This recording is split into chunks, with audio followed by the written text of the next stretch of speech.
আমাদেরকে আল্লাহ রাব্বুল আলামিন তার রহমত থেকে নিরাশ হতে বারণ করছেন। যে যত পাপ করেছে জীবনে, যদি একটা বার কেউ যদি আল্লাহ পাককে মন থেকে ডাকে, চোখ দিয়ে ঝরঝর করে পানি পড়ে, আল্লাহ পাককে বলে, সেজদায় গিয়ে পড়ে আল্লাহকে বলে রব্বিক ফিরলি, আল্লাহ আমাকে মাফ করে দাও, তার মনের মধ্যে যদি সততা থাকে, মন থেকে যদি সেই কথাটা বলে থাকে, আল্লাহ পাক শুধু তাকে ক্ষমাই করবেন না, তার সমস্ত গুনাহগুলোকে আল্লাহ নেকি দিয়ে পরিবর্তন করে দিয়েছে। একটা হাদিস পড়ছিলাম, নবী করিম সাল্লাল্লাহু আলাইহি ওয়াসাল্লাম তিনি বলছেন যে লাম্মা ক্বাদাল্লাহুল খালক, যখন আল্লাহ রাব্বুল আলামিন এই মহাবিশ্ব সৃষ্টি করেন, তখন আল্লাহ রাব্বুল আলামিন কাতাবা কিতাবান, একটা কিতাব লিখেছেন, একটা কিতাব আছে আল্লাহর কাছে। কাতাবা কিতাবান ফাহুয়া ইনদাহু ফাওকাল আরশ, যেই কিতাবটা আল্লাহর নিজের কাছে আছে আরশের উপরে, সেখানে আল্লাহ পাক লিখে রেখেছেন। কি লিখেছেন? ইন্না রাহমাতি সাবাকাত গদাবি, প্রতিটা ক্ষেত্রেই আমার রহমত, আমার দয়া, আমার করুণা আমার গজবকে পরাজিত করেছে। মানে আল্লাহ রাব্বুল আলামিনের গজব এর উপরে আল্লাহ পাকের রহমত অবস্থান করছে। জীবনের কোনো ক্ষেত্রে হতাশ হওয়ার কোনো সুযোগ নাই। আজকে পারিবারিক ভাঙন বলেন, ব্যক্তি পর্যায়ের আত্মিক ধ্বংসই বলেন, সমাজের বিপর্যয় বলেন, যাই বলেন, পিছনে একটা বড় কারণ আছে। সেটা হলো আল্লাহ থেকে দূরে থাকা মানুষ, আল্লাহ থেকে হতাশ হয়ে যাওয়া। আর এই কাজটা শয়তান করিয়েছে মানুষকে আল্লাহ থেকে দূরে সরানোর জন্য। কিন্তু আল্লাহ রাব্বুল আলামিনের কাছে কেউ যদি যেতে চায়, মন থেকে যদি আল্লাহকে একটা বারও ডাকে, আল্লাহ পাক এক ডাকের মাধ্যমেও তার গুনাহ মাফ করতে পারে। দুজন ব্যক্তির ঘটনা পড়লাম। একজন ব্যক্তি প্রচন্ড রকম আবেদ, প্রচুর ইবাদত করে। আপনারা জানেন ইবলিসও কিন্তু আবেদ ছিল, ইবলিস কিন্তু প্রচুর ইবাদত করেছে। এখন ওই ব্যক্তির একজন বন্ধু ছিল, এটা বানু ইসরাঈলের ঘটনা। তো সেই বন্ধু পাপী ছিল, বিভিন্ন কবিরা গুনাহ করত। আর এই আবেদ ব্যক্তি বারবার তাকে নসিহত করতো, গুনাহ ছেড়ে দাও, তুমি পাপ করছো, গুনাহ ছেড়ে দাও। তখন সেই ব্যক্তি যে পাপ করছে সে বলতো যে আল্লাহ কি তোমাকে আমার রক্ষক বানিয়েছেন? আল্লাহ কি তোমাকে আমার উপর দারোগা বানিয়েছেন? আমাকে আল্লাহর হাতে ছেড়ে দাও, আমাকে নসিহত করতে এসো না। একদিন এই আবেদ ব্যক্তি তার বন্ধুকে একটা জঘন্য পাপ করতে দেখলো, এমন একটা পাপ যেটা দেখে তার মনে ধারণা আসলো এটা চরম জঘন্য একটা কাজ। তখন সে মুখ ফসকে বলে ফেললো যে আল্লাহ তোকে আর মাফ করবে না, আল্লাহ তোকে জান্নাত দিবে না। আল্লাহ রাব্বুল আলামিন মালাকুল মউতকে এই দুজনের কাছে পাঠালেন, দুজনের রূহকে কবজ করা হলো। এবার আল্লাহ পাক তার সামনে তাদেরকে উপস্থাপন করে বললেন যে তোমাকে আমার রহমত সম্পর্কে কে গ্যারান্টি দিয়েছে যে আমি কাউকে রহমত করব কি করব না? যাও, আমি তোমাকে জাহান্নামে পাঠালাম, ওই ব্যক্তি যে আমার রহমত প্রত্যাশা করেছে আমি তাকে জান্নাত দিয়ে দিলাম। দেখুন, এই হাদিসটা শুনলে মনে হয় বাহ্যিক হয়তো বা মুখের একটা কথার কারণেই সে জাহান্নামে চলে গেল। আসলে বিষয়টা এমন নয়। বিষয়টা আমি আপনাকে বোঝাচ্ছি। বিষয়টা হচ্ছে ইবলিসের মতো। ইবলিস কিন্তু শুধু মন থেকেই বলেনি যে খলাকতানি মিন নার ওয়া খলাকতাহু মিন তিন, আমি কেন তাকে সিজদা করব আদমকে? আদম তো মাটির তৈরি আর আমি তো আগুনের তৈরি।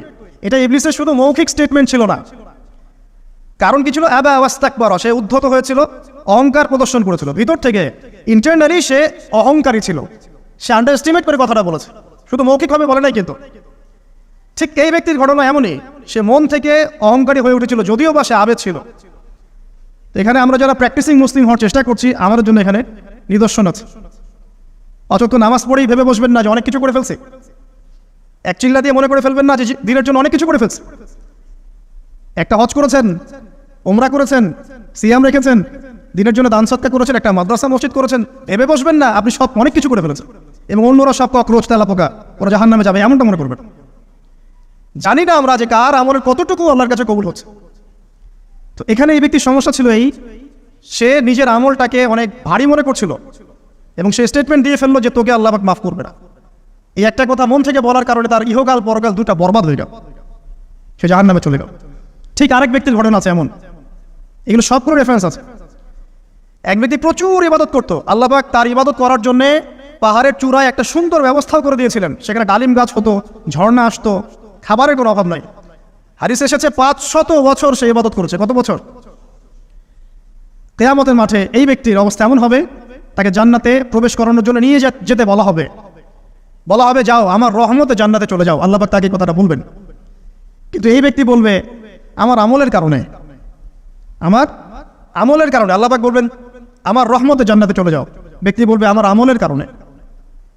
আল্লাহ রাব্বুল আলামিন তখন তাকে দেওয়া সমস্ত নেয়ামতগুলোকে এক পাল্লায় করবেন, আর তার সমস্ত আমলকে আরেক পাল্লায় করবে।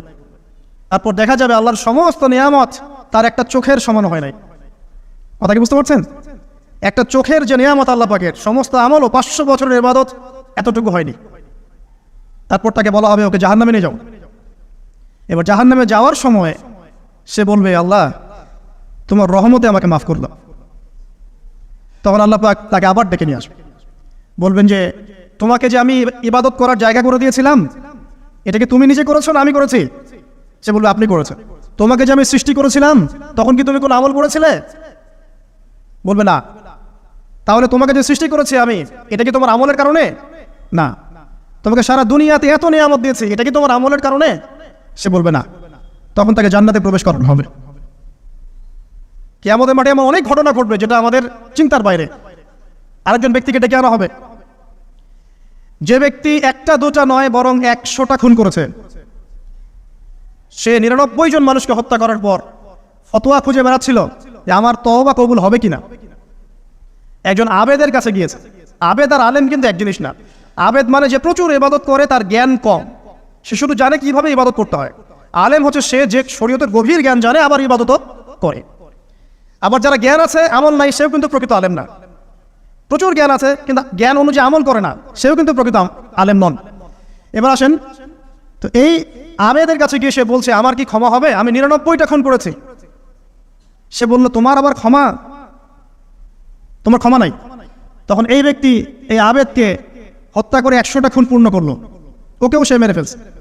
আমার ক্ষমাই হবে না তো তোর বেঁচে থাকার কি দরকার, তুইও মর। কি বুঝতে পারলেন? বর্তমান বিশ্বের উগ্র মাথার পলিটিশিয়ানদের মতো অবস্থা। আমার দেশের সমস্যা, তোর দেশ পারমাণবিক বোমের উড়াই দিব, মানে এরকম একটা অবস্থা। তো আল্লাহ রাব্বুল আলামিন এই ব্যক্তির মধ্যে একটা চেতনা তৈরি করলেন যে আমাকে তওবা করতে হবে। সে তখন সার্চ করতে লাগলো আরো কোনো আলেম আছে কিনা। এরপর অনেক দূরে একজন আলেমের সন্ধান পাওয়া গেল। সে সেখানে গেল, তাকে গিয়ে বললো আমার কি ক্ষমা হবে? সে আলেম তাকে বললো হ্যাঁ তোমারও ক্ষমা হতে পারে, যাও তুমি ইস্তেগফার করো এবং এই এলাকা থেকে অন্য এলাকায় চলে যাও। মানে যে এলাকায় তুমি অনেকদিন ছিলে, যেখানে তুমি অনেক পাপ কাজ করেছো, এখানে থাকার দরকার নাই। তওবা করে তুমি অন্য কোথাও চলে যাও, নতুন একটা জীবন শুরু করো। এখানে থাকলে হবে কি, তোমার স্মৃতিগুলো তোমাকে তাড়িয়ে বেড়াবে এবং মানুষ তোমাকে খারাপ নজরে দেখতেই থাকবে, তুমি তখন কষ্ট পাবে। এই জন্য তুমি চলে যাও। তো চলে যেতে যেতে সে রাস্তায় ইন্তেকাল করে। এবার তার রূহ নিবে কে? এই জন্য দুদল ফেরেশতা আসছেন, জান্নাতি এবং জাহান্নামী। তাদের মধ্যে বাক বিতণ্ডা হচ্ছে কে রূহ নিয়ে যাবে। তো জাহান্নামের ফেরেশতারা বলছেন সে এতগুলো খুন করেছে, তার রূহটা আমরা নিব। আর জান্নাতি ফেরেশতারা বলছেন না, সে তওবা করতে এসেছিল, অতএব সে আল্লাহর অভিমুখী হয়েছে, তার রূহটা আমরা নিব। আল্লাহ পাক এখানে একটা কৌশল করলেন। আল্লাহ পাক ফেরেশতাদেরকে বললেন তোমরা রাস্তাটাকে পরিমাপ করে দেখো, যেদিকে যাচ্ছিল তার পরিমাপ বেশি নাকি যেখান থেকে এসেছে ওর পরিমাণ বেশি। আল্লাহ পাক জমিনকে আদেশ করলেন হে জমিন তুমি প্রশস্ত হয়ে যাও। এবার পরিমাপ করে দেখা গেল সে তওবার দিকে আসছিল, এর পরিমাণটা বেশি। এই একটা কাজের ওসিলা আল্লাহ পাক তাকে মাফ করে দেবে। মনে রাখবেন এটা মৌখিক বিষয় ছিল না, সে মন থেকে ভিতর থেকে কিন্তু সে আল্লাহর প্রতি অনুগত হয়েছিল। এই মনের বিষয়টা আল্লাহ ছাড়া কেউ জানে না। আপনি দেখতে পারেন সমাজে অনেকে দাড়ি টুপি পাগড়ি জুব্বা সব লাগিয়ে ঘুরছে, তো বিশ্বাস করেন তাদের মনটা এমনও হতে পারে যে জানোয়ারের চেয়েও কুৎসিত, এমনও হতে পারে। আবার আপনি দেখবেন সমাজে এমন অনেক মানুষ ঘুরছে যারা হয়তো অনেক পাপে লিপ্ত মনে হচ্ছে, কিন্তু মনের মধ্যে সততা আছে। আর যার মনের মধ্যে সততা আছে আল্লাহ বা কোনো না কোনো দিন ইনশাআল্লাহ তাকে হেদায়েত দিবে। এটা আমরা আমাদের অভিজ্ঞতা থেকেও দেখেছি। এমন অনেক মানুষকে আমরা দেখেছি যে ড্রাগ অ্যাডিক্টেড ছিল, মিউজিক করেছে, হারাম সম্পর্কের মধ্যে ছিল, নামাজ ঠিক মতো পড়ে নাই, কিন্তু যখনই আল্লাহর কথা আলোচনা হতো দেখতাম সে খুবই শান্তভাবে মন থেকে কথা শুনছে। এই কথা শুনতে শুনতে শুনতে একদিন মাশাআল্লাহ এখন দেখবেন যে চিল্লা দিয়ে বেড়াচ্ছে বিভিন্ন মসজিদে। আল্লাহ হিদায়াত দিয়েছে, সব ছেড়ে দিয়েছে। এরকম মানুষের অভাব নাই কিন্তু সমাজে। তো এখানে আল্লাহ পাকের রহমত বা দয়ার একটা উজ্জ্বল দৃষ্টান্ত দেখতে পারবেন। ঠিক এরকম আরো একটা ঘটনা আছে বানু ইসরাইলের। এক ব্যক্তি এত পাপ করেছে যে শেষে মৃত্যুর সময় সে সন্তানদেরকে ডাকছে, ডেকে বলছে যে আমি যখন মারা যাব আমার লাশটাকে তোমরা কবর দিও না, যদি আল্লাহ পাক আমাকে ধরতে পারেন তাহলে খবর আছে আমার। কি করতে হবে? সে বলছে যে আমার দেহটাকে তোমরা পুড়িয়ে ফেলবে এবং পুড়িয়ে ফেলার পরে ছাইগুলোকে একত্রিত করবা, করে অর্ধেক ছাই সমুদ্রে ভাসিয়ে দিবা, অর্ধেক ছাই বাতাসে উড়িয়ে দিবা। সন্তানরা তাই করলো। মৃত্যুর পর আল্লাহ পাক এই সমুদ্র এবং জমিনকে বাতাসকে আদেশ করলেন যে তোমরা ছাই জড়ো করে দাও। আর মানুষ আর জিন আল্লাহর কথা না শুনলেও এই প্রকৃতি আল্লাহ পাকের কথা শোনে। বিজ্ঞান বলে প্রকৃতি থেকে সব হচ্ছে। কি প্রকৃতি? প্রকৃতি কি, কাকে বলে? মানুষকে আল্লাহর ইবাদতকে বাদ দিয়ে প্রকৃতি পূজায় নিয়ে গেছে। এই পুরো প্রকৃতি আর মহাবিশ্ব এক আল্লাহর ইবাদত করে। কে সৃষ্টি করলো প্রকৃতি? প্রাকৃতিকভাবে হয়েছে সবকিছু বলে, আল্লাহ থেকে হয়েছে বলা যাবে না। বলে আপনি মৌলবাদী হয়ে যাবেন। আল্লাহ শব্দ ইউজ করলে আপনি মৌলবাদী হয়ে যাবেন। ধর্মতাত্ত্বিক শব্দগুলোকে আস্তে আস্তে উঠিয়ে দেওয়া হয়েছে। দেখবেন যুক্তি, বিজ্ঞান, দার্শনিক শব্দগুলোকে আনা হয়েছে। এটাও টেকনিক্যালি করা হয়েছে। কোন সেকুলার মিডিয়াতে আপনি দেখবেন না ইনশাআল্লাহ বলছে। ইনশাআল্লাহ প্রমাণ করবে যে আপনি আস্তিক না নাস্তিক। তো প্রকৃতিকে আল্লাহ পাক আদেশ করলেন, এই সমুদ্র ছাই জড়ো করো, এই বাতাস ছাই জড়ো করো। তারা ছাই জড়ো করে দিল। এই ব্যক্তিকে বলা হচ্ছে তুমি জীবিত করে আল্লাহ পাক বলছেন, তুমি যে এই কাজটা করেছিলে, লিমা ফাআলতা হাদা, তুমি এই কাজটা কেন করেছো? তখন এই ব্যক্তি উত্তর দিচ্ছে, মিন খাশিয়াতিকা ইয়া রাব্বি ওয়া আনতা আলাম। হে আল্লাহ, আমি আমার বুঝে যা এসেছে আপনার ভয়েই আমি এই কাজটা করেছি, আর আপনি খুব ভালো করেই জানেন যে আমি আপনার ভয়ে করেছি নাকি অন্য কোনো কারণে করেছি। মানে আপনি আমার মনের কথা জানেন। আল্লাহ পাক তাকে মাফ করে দিলেন। আপনাদেরকে আমি সেই ব্যভিচারী মহিলার কথাও মনে করাই, যে ছিল একজন প্রস্টিটিউট মহিলা, পতিতা, যেটা আমরা বলি সমাজের ভাষায়। যদি এখন নতুন শব্দ এসেছে সেক্স ওয়ার্কার বা যৌনকর্মী, এবং এগুলোকে আমরা এখন প্রমোট করছি। আমরা এখন অশ্লীলতাকে প্রমোট করছি। এই কথা বলতে আমাদের বুক কাঁপা উচিত নয় যে আমরা এখন অশ্লীলতাকে প্রমোট করছি। আমরা এখন কাপড় খোলার সংস্কৃতি দিকে যাচ্ছি। যে কাপড় খুলে দিয়েছিল ইবলিস। ইবলিস আমাদের বাবা মার কাপড় জান্নাতে খুলে দিয়েছিল, এটা কি জানেন? ফল খাওয়ার পরে এই ফল খেতে কে প্রলুব্ধ করেছে? ইবলিস। গাছের কাছে গিয়ে ফল ভক্ষণ করার পর সর্বপ্রথম আমাদের পিতামাতার গা থেকে কাপড় খুলে পড়ে গেছে। আমাদের পিতামাতাকে মহাবিশ্বে নগ্ন করে দিয়েছে ইবলিস, আর তার অনুসারীরা এই জমিনে আদম সন্তানদেরকে নগ্ন করছে এখন। অতএব এই যে একটা ট্রেন্ড এখন চলছে, দেখবেন হারাম রিলেশনশিপকে মিডিয়ার মধ্য দিয়ে প্রমোট করা হচ্ছে, মনে হয় একটা স্বাভাবিক বিষয়। কোনো বিষয়ই না এটা, যে কেউ জেনাই করতে পারে। জেনা পর্ন খুব নর্মাল। হালাল ভাবে যদি আপনি বিয়ে শাদী করতে যান তখন সমস্যা হচ্ছে। হালাল ভাবে যদি আপনি বিয়ে করতে যান তখন সমস্যা হচ্ছে। হারাম ভাবে আপনি যা ইচ্ছা তাই করতে পারেন, সমাজে কেউ কিছু বলছে না। এখন বলছে এগুলো স্বাধীনতা। সুবহানাল্লাহ, কোন স্বাধীনতা? স্বাধীনতা বলে কোনো শব্দ নাই মহাবিশ্বে। এই পুরো বিশ্বের সমস্ত মানুষ আল্লাহর অধীনে পরাধীন। এই বিশ্বে যত মানুষ বসবাস করছে এখন, এটা কেউই স্বাধীন নয়। না কেউ স্বাধীন ছিল, না আছে, না থাকবে। সবাই আল্লাহ পাকের দাসত্বের অধীনে পরাধীন। স্বাধীন সেই এই পৃথিবীতে যে ব্যক্তি শয়তানের তাবেদারি করে, ও নফসের তাবেদারি করে, ও তো স্বাধীন, যা ইচ্ছা তাই করতে পারে। এই যে অশ্লীলতার প্রমোটিংটা চলছে, এটাকে পারিবারিকভাবে বন্ধ করতে হবে। আল্লাহ পাক আমাদেরকে বোঝার তৌফিক দান করুন। এগুলো যত বাড়বে সমাজে মহামারী আসবে। দেখে নিয়ে মহামারী আসবে, দুর্ভিক্ষ আসবে, সমাজে এমন সব রোগ ব্যাধির জন্ম হবে যেগুলো নামও শোনে নাই মানুষ কখনো, এবং সামনে ভূমিধস অপেক্ষা করছে। এগুলো আসবে। যাই হোক, ওই মহিলা, যে ব্যক্তি একজন যৌনকর্মী ছিল, বা যেটা আমরা বলি ব্যভিচারিণী মহিলা ছিল, একটা কুকুরকে দেখেছে সে পানি পান করার জন্য তৃষ্ণার্ত। সে এটাতে মায়া করে, দয়া করে তার মোজাটাকে নামিয়ে এই কূপ থেকে পানি উঠিয়ে কুকুরকে পান করিয়েছে। এই একটা কাজের বদৌলতে আল্লাহ রাব্বুল আলামিন এই ব্যভিচারী মহিলাকে মাফ করে জান্নাত দিয়ে দিয়েছে। হাদিস এটাও এসেছে, নবী সাল্লাল্লাহু আলাইহি ওয়াসাল্লাম বলেছেন, ইরহামু মান ফিল আরদ, তোমরা সবাই জমিনবাসীর প্রতি রহম করো। জমিনে মুসলিমই থাকতে হবে, তাদের প্রতি রহম করতে হবে এমন নয়, জমিনবাসী যারাই আছে সবার প্রতি রহম করো, জাতি, ধর্ম, বর্ণ নির্বিশেষে। এমনকি পশু পাখির প্রতিও দয়া করো।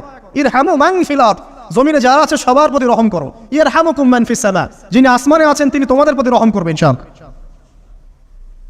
ইসলাম এই কথাগুলো বলেছে 1400 বছর আগে। আজকের এই বিশ্বে, সোকল্ড এই মডার্ন বিশ্বে, যেখানে মানুষের রক্তের কোনো দাম নাই, সেখানে ইসলাম পশু পাখির অধিকার নিয়ে কথা বলেছে 1400 বছর আগে। কাদেরকে কি শেখাতে আসেন? কোরআন এবং সুন্নাহর বাইরে অভ্রান্ত সত্যের কোনো উৎস আছে? এখানে যা আছে তাই চূড়ান্ত। মানতে চাইলে মানেন, না মানতে চাইলে জাহান্নামে যান, কেউ তো বাধ্য করছে না। লাকুম দীনুকুম ওয়ালিয়া দীন। আল্লাহ পাকের রহমত দেখেন। আরেকটা ঘটনা আছে এমন, একটা বিড়ালকে বেঁধে রেখেছিল এক মহিলা, খাবার দেয় নাই, কষ্ট দিয়েছে। একটা বিড়ালকে খাবার না দিয়ে কষ্ট দেওয়ার কারণে এই মহিলাকে আল্লাহ পাক জাহান্নামে পাঠিয়েছে। এরকম কত ঘটনা আছে। এই ঘটনাগুলো হাদিসের পাতায় বর্ণিত আছে। কোরআনে কি বলছে দেখুন। কোরআনের আমি কয়েকটা পয়েন্ট আপনাদেরকে খালি বলছি, এটা নিয়ে আমি সকালে ভাবছিলাম। আল্লাহ পাক আদম আলাইহিস সালামকে সৃষ্টি করেছেন, আমরা সবাই জানি। আল্লাহ পাক সূরা সদের মধ্যে বলছেন ইবলিসকে, এই ইবলিস, তোমাকে কিসে বারণ করলো? আদমকে সেজদা করতে, যে আদমকে আমি নিজের হাত দিয়ে সৃষ্টি করেছি। আল্লাহ রাব্বুল আলামিন যে আমাদেরকে এত যত্ন করে ভালোবেসে সৃষ্টি করেছেন, এটা কি আল্লাহ পাকের দয়ার নিদর্শন নয়? মহাবিশ্বের অন্য কোনো মাখলুক সৃষ্টির ব্যাপারে আল্লাহ পাক বলেন নাই খলাকতু বিয়াদাই, আমি নিজ হাতে তাকে সৃষ্টি করেছি। শুধু সৃষ্টি নয়, সৃষ্টি করার পর আল্লাহ পাক তাকে সমস্ত নাম শিক্ষা দিয়েছেন। এই যে জ্ঞান শিক্ষা দেওয়া, জ্ঞান, এটা আল্লাহ পাকের সবচেয়ে বড় নিদর্শনগুলোর মধ্যে অন্যতম।